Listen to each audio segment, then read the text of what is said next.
Greetings, viewer of The Pioneer. How are you? I hope you're healthy and well. In a moment, we will try to bring you the latest developments on the Russia-Ukraine war with a map. According to the latest reports, the conflict continues over a large area. Intense clashes are taking place on all of the front lines, the continuation of which we have covered piece by piece. There is an intense pressure of the Russian armed forces on the Ukrainian positions. However, the Ukrainian armed forces are still resilient.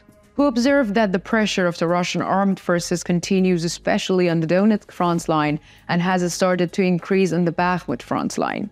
We have also mentioned this situation in our previous reports. Especially on the northern flanks of the Bakhmut front line, some of the units of the Ukrainian armed forces were located to the support of the Donetsk defense. Therefore, the Russian advance here has reasonable and logical grounds. So, what is the latest situation on the front line? Let's take a look at the developments together. As the Pioneer team, we continue to bring the Russia-Ukraine war to your screens. Don't forget to subscribe to our channel and turn on notifications so as not to miss our daily map reports and report on the agenda. We also want you to choose the content on the Pioneer channel. As the Pioneer team, which topics do you think we should produce content suitable for our channel? Please indicate in the comments. Let's start if you are ready. The Pioneer reports. Let's start today's map report by analyzing the latest developments on the Kherson front line. First, let's see the Kherson front line on the map. We have a phrase that we think is becoming a cliché. The Marines of the Ukrainian armed forces maintain their presence in the Krinky area of the Kherson front line and in the Delta Islets. The Russian armed forces, despite all their efforts, have not yet been able to force the Marines of the Ukrainian armed forces to withdraw. The reason for the failure to eliminate the presence of the Ukrainian naval infantry here is actually very clear. The firepower support of the Russian armed forces in this region has been further reduced. This is because, as we mentioned in our previous reports, the Russian warplanes are unable to enter Ukrainian airspace to carry out their attacks.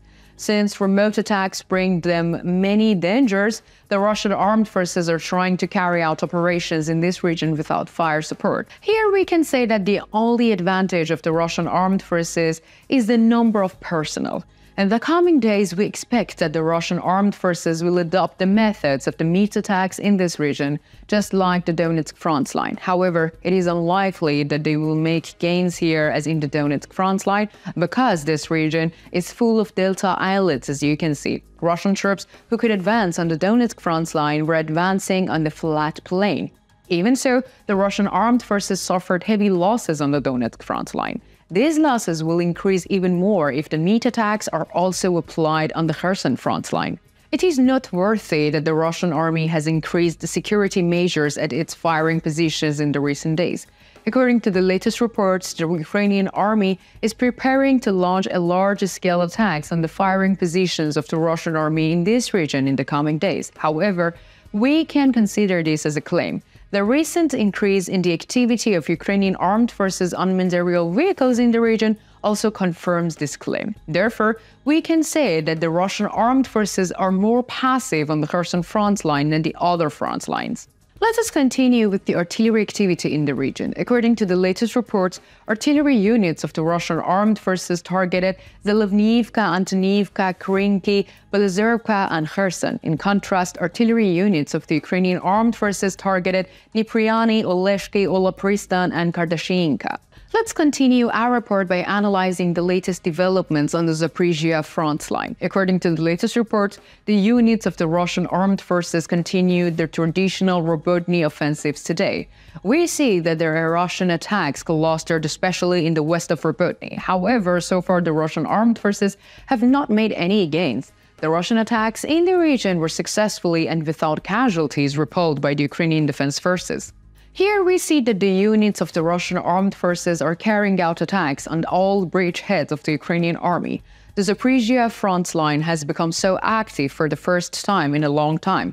Not the only Robotny sector, the Russian army is also carrying out fierce attacks on Ukrainian positions in the Vuhledar sector. We think that the claims that the Ukrainian counterattacks failed here have been refuted by recent events, because if the Ukrainian counteroffensive has failed, Russian troops could have entered the points captured by the Ukrainian army without much resistance.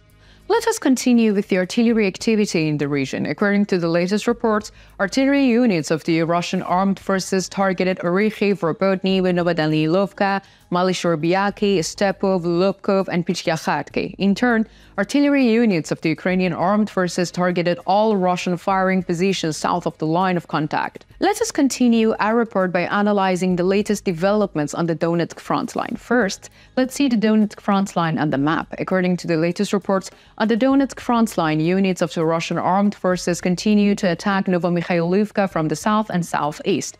All sources report that there are intense clashes in the region. However, there is no confirmed information on the border change. On the other hand, the Russian armed forces seems to have advanced slightly towards Gorogorivka.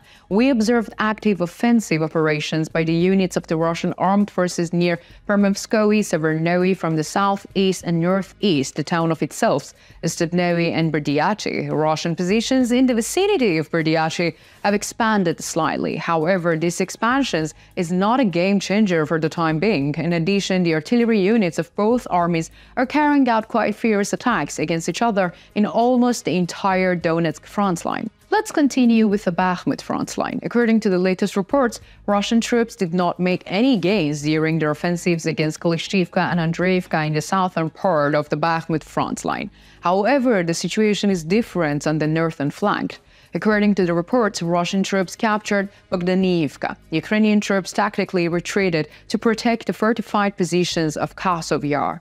The Luhansk front line was also very active. According to the latest reports, fierce fighting is taking place in the Sherbiansky forested area south of Dibrova. We observed that the Ukrainian troops are still resisting strongly. It is also reported that the units of the Russian armed forces have attacked the Terniv and Sinkiivka region, but so far there are no recorded border changes. What do you think? Do you think the Ukrainian army's actions are rational?